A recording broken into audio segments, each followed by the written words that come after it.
साथियों, केंद्र सरकार ने आज कैबिनेट की बैठक में नई शिक्षा नीति को मंजूरी दे दी है। देश में 34 साल बाद शिक्षा नीति में महत्वपूर्ण परिवर्तन किया गया है। अब जीडीपी का 6% शिक्षा में लगाया जाएगा। अभी तक 4.43% ही लगाया जा रहा था।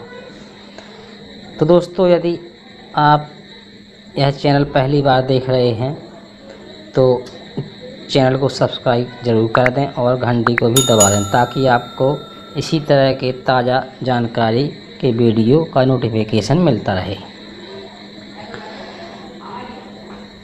केंद्र सरकार ने नई राष्ट्रीय शिक्षा नीति नेशनल एजुकेशन पॉलिसी को मंजूरी दे दी है। केंद्रीय सूचना एवं प्रसारण मंत्री प्रकाश जावड़ेकर ने कहा है कि कैबिनेट बैठक में आज नई शिक्षा नीति को मंजूरी दे दी गई है। अब 5वीं कक्षा तक की शिक्षा मातृभाषा में होगी। हायर एजुकेशन के लिए सिंगल रेगुलेटर रहेगा। ई पाठ्यक्रम क्षेत्रीय भाषाओं में विकसित किए जाएंगे।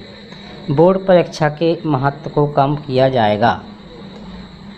नई शिक्षा नीति के कुछ मुख्य पॉइंट इस प्रकार हैं। शिक्षक के साथ साथ अभिभावकों को भी जागरूक करने पर जोर। प्रत्येक छात्र की क्षमताओं को बढ़ावा देने प्राथमिकता होगी। वैचारिक समझ पर जोर होगा। रचनात्मक और महत्वपूर्ण सोच को बढ़ावा मिलेगा। छात्रों के लिए कला और विज्ञान के बीच कोई कठिनाई अलगाव नहीं होगा।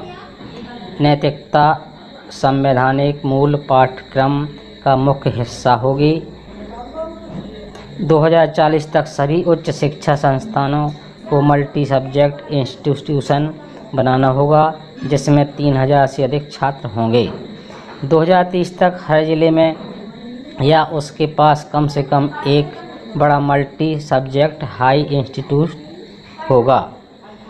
संस्थाओं का पाठ्यक्रम ऐसा होगा कि सार्वजनिक संस्थानों के विकास पर उसमें जोर दिया जाए। संस्थानों के पास ओपन डिस्टेंस लर्निंग और गाइडलाइन कार्यक्रम चलाने का विकल्प होगा। उच्च शिक्षा के लिए बनाए गए सभी तरह के डीम्ड और संबंधित विश्वविद्यालय को सिर्फ अब विश्वविद्यालय के रूप में ही जाना जाएगा। मानव के बौद्धिक, सामाजिक, शारीरिक, भावनात्मक और नैतिक सभी क्षमताओं को एकीकृत तौर पर विकसित करने का लक्ष्य है। नई शिक्षा नीति में संगीत, दर्शन, कला, नृत्य, रंगमंच, उच्च संस्थाओं की शिक्षा पाठ्यक्रम में शामिल होंगे। स्नातक की डिग्री 3 या 4 साल की अवधि की होगी। अकेडमी बैंक ऑफ क्रेडिट बनेगी। छात्रों के परफॉर्मेंस का डिजिटल रिकॉर्ड इकट्ठा किया जाएगा। 2050 तक स्कूल और उच्च शिक्षा प्रणाली के माध्यम से कम 50% शिक्षार्थियों को व्यावसायिक शिक्षा में शामिल होना होगा। गुणवत्ता युक्त अनुसंधान के लिए एक नया राष्ट्रीय शोध संस्थान बनेगा। इसका संबंध देश के सारे विश्वविद्यालय से होगा। तो दोस्तों, ये थी नई शिक्षा नीति की जानकारी।